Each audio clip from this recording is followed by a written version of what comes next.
Watch a rock climber execute a dynamic hold, and you are witnessing one of the highest focal points of sheer mechanical stress in the human body.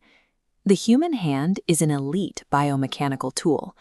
Its capacity to lift, pull, and manipulate heavy objects relies on one physical requirement: generating high-friction grip. This presents an immediate mechanical problem. When you apply strong lateral force against an object, loose skin will shear, slide, and tear away from the underlying skeleton. Simultaneously, the center of the palm houses a network of delicate anatomical structures, vulnerable to being crushed under intense grip loads. A hard grip compresses the superficial palmar blood vessels, threatening to cut off circulation to the digits. It also presses down on the palmar nerves, creating the risk of compressive nerve damage with every heavy lift. Beneath those, the deep flexor tendons pulling the fingers require a smooth, unyielding tunnel to glide through without obstruction. The evolutionary solution that solves both the skin shearing and the crush vulnerability problems is a specialized anatomical structure, the palmar aponeurosis. This is a modified, tough sheet of deep fascia positioned squarely in the center of the palm.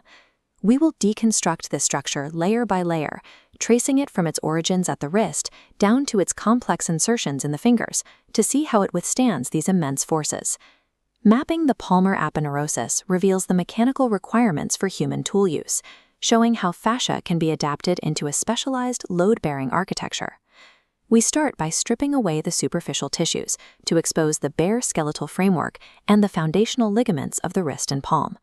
Spanning the carpal bones is the flexor retinaculum, a thick, rigid band of connective tissue that serves as our primary proximal landmark. The palmar aponeurosis begins here. Its most proximal tip anchors directly to the distal border of this flexor retinaculum. To find its true origin, we look up toward the forearm, where the palmaris longus muscle tendon descends toward the hand. The aponeurosis is not an isolated structure. It is a continuous distal expansion of this single palmaris longus tendon. As it crosses into the hand, it morphs into a strong, fibrous, triangular expansion. The geometry of this triangle is specific. The narrow apex sits proximally at the wrist joint. From there, it fans out distally, forming a broad base that spreads toward the root of the fingers. In a physical specimen, this deep fascia is whitish in color, defined by a dense, tightly woven fibrous texture. This triangular morphology serves a precise mechanical purpose. It takes a concentrated line of tension from one forearm tendon and distributes it across the broad surface area of the palm. To analyze the tissue density, we shift to a transverse cross-section, taking a slice directly through the middle of the hand. Looking at this cross-section reveals its primary structural peculiarity. The fascia is heavily thickened and dense strictly in the central region of the palm. This centralized mass of collagen corresponds to the zone that takes the highest mechanical stress during a closed grip. As you move away from the center, the fascia thins out on both the lateral and medial margins. Over the thenar eminence at the base of the thumb and the hypothenar eminence at the base of the pinky, the connective tissue becomes a thin, flexible layer. Now we examine its relations, starting with the superficial layers above it. The top surface of the palmar aponeurosis is firmly and directly attached to the dermis of the overlying skin. Moving the other way, we assess its deep relations, how it interacts with the anatomy beneath it. The dense central sheet forms a rigid roof over the deep flexor tendons and critical palmar vessels. This variable thickness creates a rigid central protective tunnel for delicate structures, while the thinner lateral fascia allows the thumb and pinky muscles the flexibility to expand and contract. We follow the aponeurosis to its distal base, where the broad edge approaches the joints at the roots of the fingers. This anatomical text outlines the structure's exact insertion points. The text indicates that it divides distally into 4 digital slips. We can isolate just the longitudinal fibers of the aponeurosis to trace their structural mapping as they travel downward. The solid base of the triangle begins to separate into 4 distinct pathways, heading toward digits 2 through 5. Notice the omission of the thumb.